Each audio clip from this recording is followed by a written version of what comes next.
क्या हो अगर समुद्र पूरे शहरों को पावर दे सके?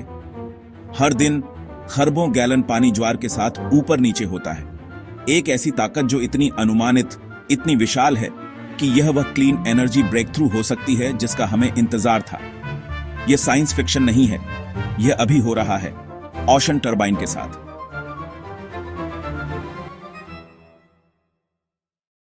हमारे समुद्रों की बेचैन सतह के नीचे अपार और अछूती क्षमता का एक पावर सोर्स मौजूद है, जो ब्रह्मांड के गुरुत्वाकर्षण खिंचाव से पैदा हुई एक लयबद्ध अनुमानित ऊर्जा है। स्कॉटलैंड के पेंटलैंड फर्थ की तेज ज्वारीय धाराओं से लेकर कनाडा के बे ऑन फंडी की शक्तिशाली धाराओं तक पायनियर्स की एक नई पीढ़ी लहरों के नीचे देख रही है। वे विशाल पानी के नीचे के टरबाइन लगा रहे हैं, इंजीनियरिंग के कमाल जो पृथ्वी के सबसे चुनौतीपूर्ण वातावरण में काम करने के लिए डिजाइन किए गए हैं। उन्हें विंडमिल समझो, लेकिन हवा से लगभग 800 गुना घने माध्यम में डूबे हुए। इस अविश्वसनीय डेंसिटी का मतलब है कि एक धीमी गति वाली धारा भी पर्याप्त बिजली पैदा कर सकती है। एक सिंगल टाइडल टरबाइन एक बहुत बड़े विंड टरबाइन जितनी ऊर्जा पैदा कर सकता है, लेकिन छोटे ब्लेड और एक अधिक कॉम्पैक्ट फुटप्रिंट के साथ। जैसे जैसे ज्वार अंदर और बाहर बहता है, पानी ब्लेड पर दबाव डालता है, जिससे वे घूमते हैं। ये रोटेशन एक जनरेटर चलाता है जो चलते हुए पानी की काइनेटिक एनर्जी को क्लीन, कार्बन फ्री बिजली में बदल देता है। ये मशीनें गहरे समुद्र के संक्षारक खारे पानी और भारी दबाव का सामना करने के लिए बनाई गई हैं, जो चुपचाप समुद्र के लगातार धक्के और खिंचाव को हार्वेस्ट करती हैं। लेकिन ज्वारीय ऊर्जा की असली जीनियस सिर्फ उसकी शक्ति में नहीं है, बल्कि उसकी प्रेडिक्टेबिलिटी में है। हवा के विपरीत जो अचानक रुक सकती है, या सौर ऊर्जा जो बादलों या डूबते सूरज के साथ गायब हो जाती है, ज्वार खगोलीय यांत्रिकी के अटल नियमों द्वारा नियंत्रित होते हैं। पृथ्वी, चंद्रमा और सूर्य के बीच गुरुत्वाकर्षण नृत्य से प्रेरित होकर ज्वार घड़ी की सटीकता के साथ ऊपर और नीचे होते हैं। हम ज्वारीय प्रवाह का वर्षों, यहां तक कि दशकों पहले भी मिनट तक अनुमान लगा सकते हैं। यह विश्वसनीयता हमारे ऊर्जा ग्रिड के लिए कुछ ट्रूली रेवोल्यूशनरी प्रदान करती है। बिजली का एक स्थिर, भरोसेमंद बेसलाइन 24/7 उपलब्ध। यह एक ऐसा पावर सोर्स है जो चंद्रमा जितना शाश्वत और विश्वसनीय है, जो इसे नियंत्रित करता है, जो ऊर्जा स्थिरता के भविष्य का वादा करता है। लेकिन यहां एक ट्विस्ट है, कहानी का वह हिस्सा जो अक्सर चमकदार ब्रोशर से बाहर रखा जाता है। जबकि समुद्र की शक्ति बहुत अधिक है, इसे हार्नेस करना मानवता द्वारा अब तक की सबसे बड़ी इंजीनियरिंग चुनौतियों में से एक है। इन विशाल संरचनाओं को पानी के नीचे बनाना सिर्फ मुश्किल नहीं है, यह समुद्र के नेचर से ही लड़ाई है। समुद्र एक लगातार हॉस्टाइल वातावरण है। खारा पानी एक शक्तिशाली कोरोसिव एजेंट, उसमें डूबी किसी भी धातु पर लगातार हमला करता है। यह स्टील को खा जाता है, स्ट्रक्चरल इंटेग्रिटी को नुकसान पहुंचाता है और जीवित रहने के लिए एग्जॉटिक, अविश्वसनीय रूप से महंगे एलॉयज के उपयोग की मांग करता है। और यह सिर्फ एक केमिकल हमला नहीं है, समुद्र एक बायोलॉजिकल हमला भी करता है। बायोफाउलिंग के नाम से जानी जाने वाली एक घटना में समुद्री जीव हर उपलब्ध सतह पर कब्जा कर लेते हैं, जिससे इमेंस वेट और ड्रैग जुड़ जाता है और धीरे धीरे मशीनरी की एफिशिएंसी का गला घोंट देते हैं। फिर डेलिकेट इकोलॉजिकल बैलेंस है। हम बिना किसी परिणाम के विशाल मशीनों को प्रिस्टीन समुद्री आवासों में नहीं गिरा सकते।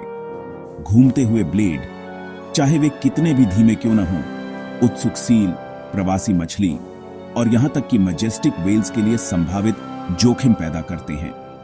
इस जीवन की रक्षा करना सर्वोपरि है। इसके लिए वर्षों के environmental impact studies, sophisticated monitoring systems और जानवरों को दूर रखने के लिए इनोवेटिव डिजाइन्स की आवश्यकता होती है।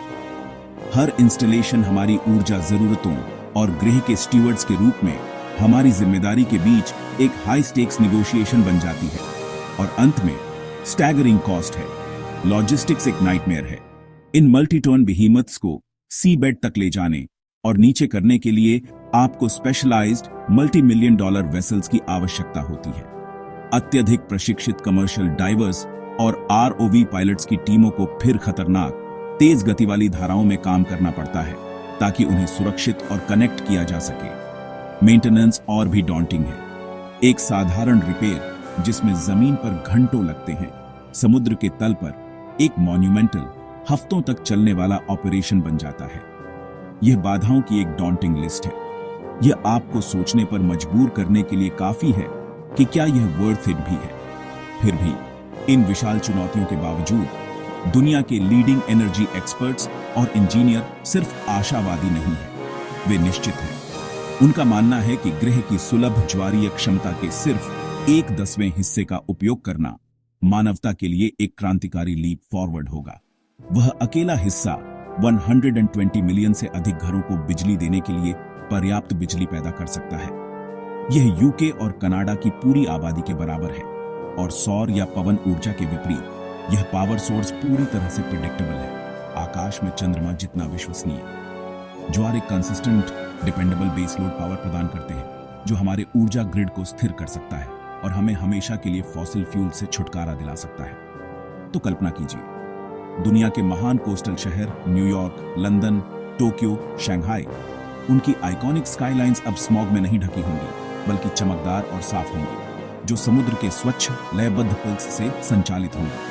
यह सिर्फ रोशनी चालू रखने के बारे में नहीं है, यह हमारे ग्रह के साथ एक नया रिश्ता बनाने के बारे में है, जहां समुद्र की धड़कन हमारी सभ्यता की धड़कन को ईंधन देती है। स्वच्छ विश्वसनीय शक्ति की वैश्विक खोज में एक नया मोर्चा खुल गया है।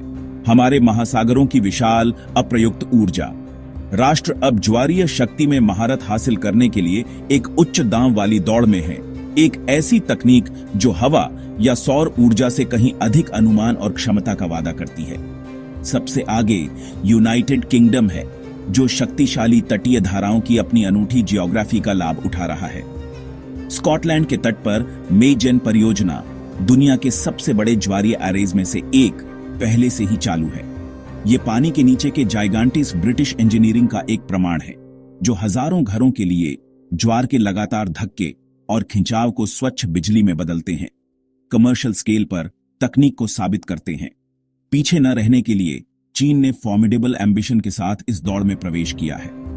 अपनी विशाल तटरेखा के किनारे यह राष्ट्र विशाल टरबाइन तैनात और परीक्षण कर रहा है, जिनमें से कुछ के ब्लेड 20 मीटर से अधिक फैले हुए हैं।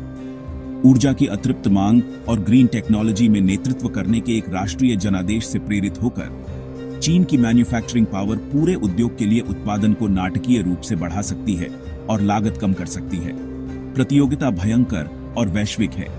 कनाडा बे ऑफ फंडी के लेजेंडरी टाइड्स का उपयोग कर रहा है, जिसमें पृथ्वी पर सबसे अधिक टाइडल रेंज है। दक्षिण कोरिया क्षमता के हिसाब से दुनिया का सबसे बड़ा ज्वारीय पावर स्टेशन चलाता है। Sihawa lake tidal power plant एक विशाल बराज जो ज्वारीय उत्पादन के लिए एक अलग दृष्टिकोण दिखाता है। इस बीच एजाइल प्राइवेट स्टार्टअप्स द्वारा इनोवेशन की एक लहर चलाई जा रही है। वे नए डिजाइनों का पायोनियरिंग कर रहे हैं।